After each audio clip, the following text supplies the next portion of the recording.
बड'लेण्ड बुब्लि portal चेनेलनि एगेन्स्टआव जोङो case होफैदों।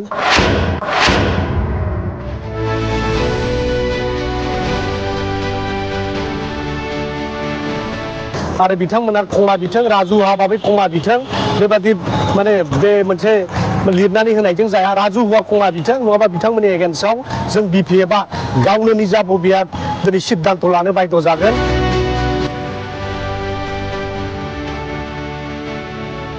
जों दिनै बिथांमोनखौ खावलायदों राजु बाहाबै दिनै क्षमा बिनांगौ।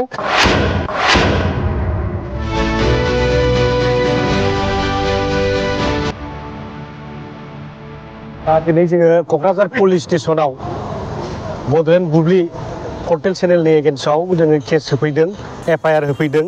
जाहोना बेनो मैया मोनायाव बिथांमोनहा जोंनि मानाव गेदेर बिपिएफनि आफादगिरि आरो बारग' बिटिसिनि चिफ हाग्रामा महिलारि सारनि एगेन्स्टआव गाज्रि कमेन्ट होदों। बिथांमोनहा बुंदों हाग्रामानि उदैयाव अन्थाइ 17 बोसोर रायजो राजाखौ थगायना सोबख'ना जानायनि फाब स्स' दाय गैयै सुबुंफोरखौ जिउ फोजोबनायनि फाब बेबादि मोनसे गाज्रि कमेन्ट होदों। दा बे कमेन्टनि एगेन्स्टआव जों बिथांमोनखौ सोंखारिदों। बिथांमोनहा दिनै बेबादि सासे महान नेताखौ बेबायदि अपमान खालामनो नाङा। आं दिनै माने सानदों बे मोनसे चेनेला सोरबा बेक्तिगत मानसिनिसो चेनेल, बे मोनसे पर्टेल चेनेल नङा, बेक्तिगत मानसिसो।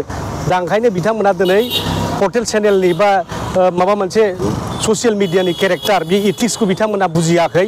बिथांमोननि एगेन्स्टआव जों केस होदों। बिथांमोननि बे हाबाब जे कार्यकलाप जों दिनै गोख्रों रावजों सोंखारिदों जाहाथे बिथांमोना इयुनाव बिदि खालामा।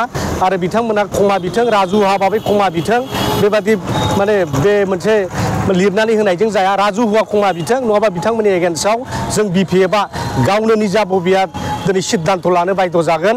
दिनै जों खावलायदों साफ्रोमबो रायजो राजाफोरखौ बेबादि पर्टेल चेनेलफोरखौ जोंनि समाजाव जायगा होनो नाङा। बिसोर समाजखौ खनले गुबुंले खालामनायनि बेबस्थाखौसो खालामबाय थादों। मोनसे बेमारा माने माबा मोनसे खामानि मावनायनि थाखाय जायो नामा? आरो हाग्रामा महिलारिया दिनै 17 बोसोराव हाजार मानसिनि थाखाय कल्याणसो मावदों। हाजार मानसिनो साख्रि होदों, हाजार मानसिफोरनो फरायनायनि खाबु होदों। मेडिकेल कलेज बानायनानै, इन्जिनियारिं कलेज बानायनानै, CIT बानायनानै, इउनिभार्सिटि बानायनानै बा गोबांथार इउनिभार्सिटि बानायनानै दिनै माने गुन गोनां सोलोंथाइसो दिनै होदों। गोजौ शिक्षानि मानदण्डखौ होदों। दिनै कलेज स्कुलफोरखौ प्रभिन्सियेलाइज खालामना साख्रि बाख्रि होदों। दिनै बेबादि सासे महान नेताखौ दिनै बिथांमोना फाब नांदों माबादों होननानै बुंनाया जोंनि माने दुर्भाग्यजनक। जों दिनै बिथांमोनखौ खावलायदों राजु बाहाबै दिनै क्षमा बिनांगौ नङाबा बिथांमोननि एगेन्स्टआव जोङो बिपिएफआ हारसिङैनो दिनै सिद्धान्त लानो बायद' जागोन। बेखौ आं गोख्रों सोंखारि हरबाय।